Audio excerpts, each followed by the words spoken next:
be a good spot to find some ingredients? No, I'm just trying to find a good Disney World that integrates into the main story well. This might be a good spot. Hey everyone, it's NerdPhil, and today I'll be going over 5 Disney movies and themes that should have been used in Kingdom Hearts 3. Let's face it, the integration of the Disney Worlds in Kingdom Hearts 3 was probably the weakest we've seen in the entire Kingdom Hearts series.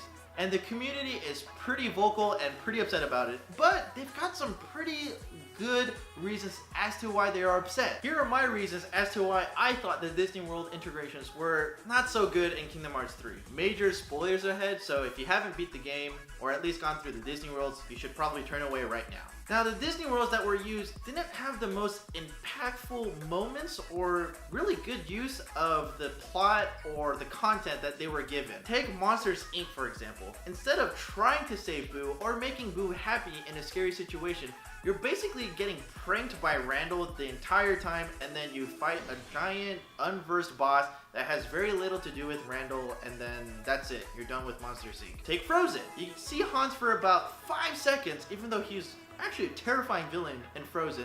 He gets a really cool wolf, and then that's it. And then Toy Story, a giant UFO appears that has really nothing to do with the game, and then you beat the UFO, and then that's it. The main Kingdom Hearts villain basically shows up, summons a giant boss, and leaves.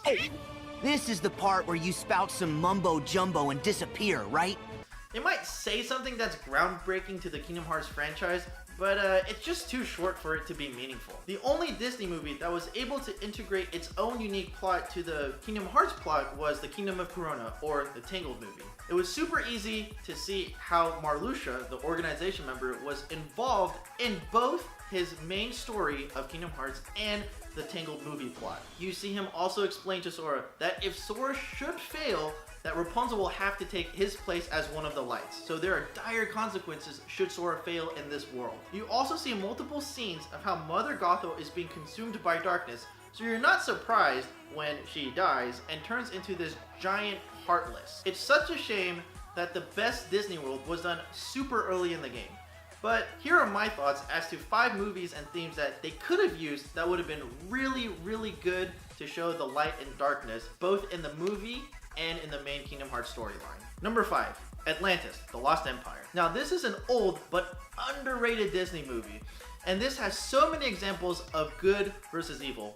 In this case, it has a lot of examples of selfishness versus selflessness. Milo is a shining example of good, that even though the side characters are consumed by greed, they're influenced by his good deeds and his good actions that they actually turn away from their selfishness and turn selfless with him. This movie shows that even though evil has the upper hand, with the power of unity and friendship, we can win! Yeah! This would have been a perfect world for Luxor to come in and work with Commander Rourke. They both kind of have a fair sense of play, but not really. This also would have been a perfect world for Demyx to come out in, because Atlantis is somewhat in the water, so you can already imagine him saying his stupid catchphrase. Dance, water, dance! This would have been a perfect world that could count for both your underwater world and your futuristic sci-fi world.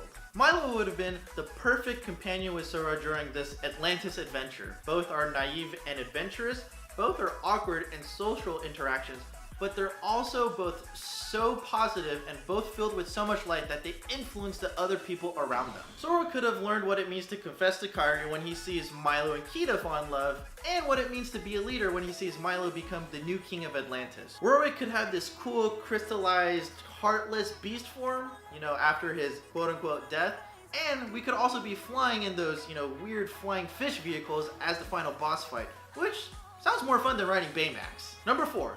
The Black Cauldron. Now, some people might say that this movie is too dark to be part of the Kingdom Hearts franchise, but if you can put the Chernobog in Kingdom Hearts 1, which is basically the devil, you can definitely put out a fully fledged story of the Black Cauldron in the Kingdom Hearts franchise. The Horned King would have been a fantastic boss to fight against, and his undead minions, yeah, that'd be horrifying too.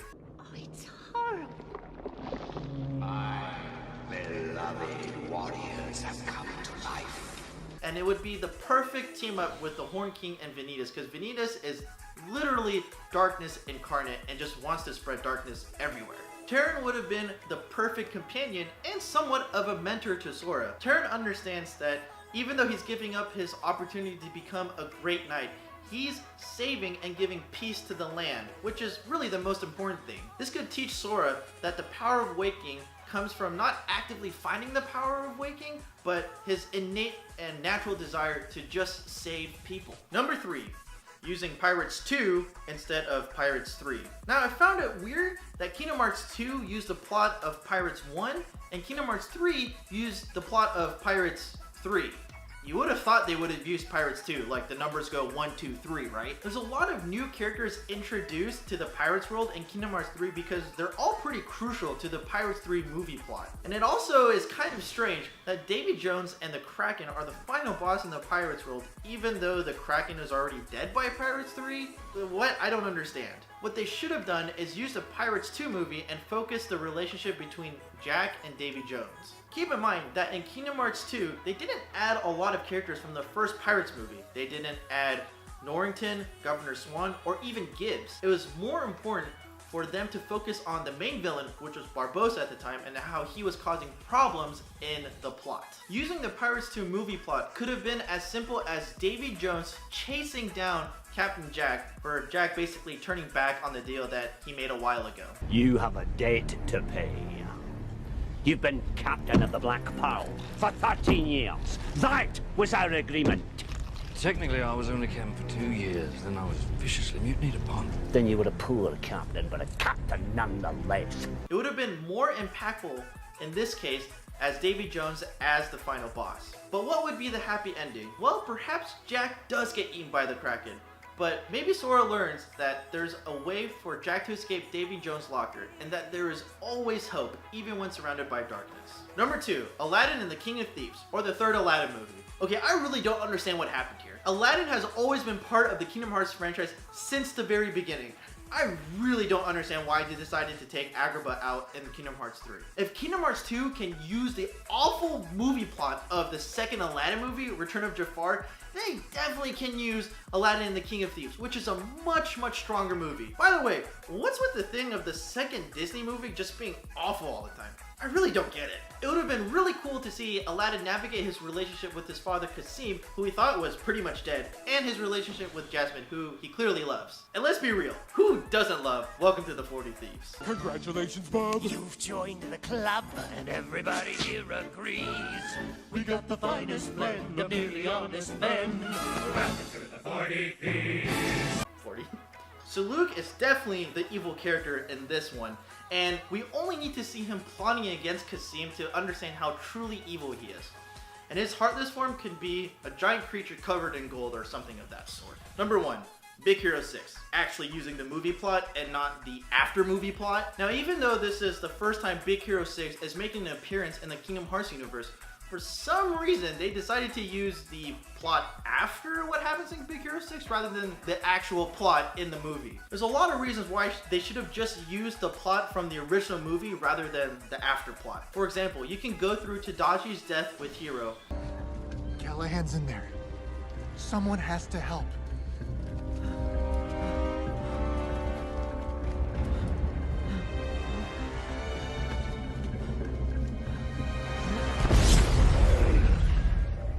You can see why everyone is so motivated to protect Tadashi's legacy. You can also see why Callahan is being driven by revenge, and Dark Riku would still be the perfect character to motivate him to fall into darkness and to further his revenge. The most important thing is that you, the player, would feel the loss as you see Tadashi's death. What would be a cool plot is that you band together with the rest of Big Hero 6, which I'm confused why you teamed up with just Baymax. Like, I would have been really happy if you teamed up with everybody. So you team up with everybody, fight against Caligan in his normal yokai form, and then he loses, Dark Riku shows up, turns him into the pure robot, heartless thing, or just a Dark Baymax. Sora could learn that the best way to protect someone is not to get revenge, but protecting the legacy they leave behind.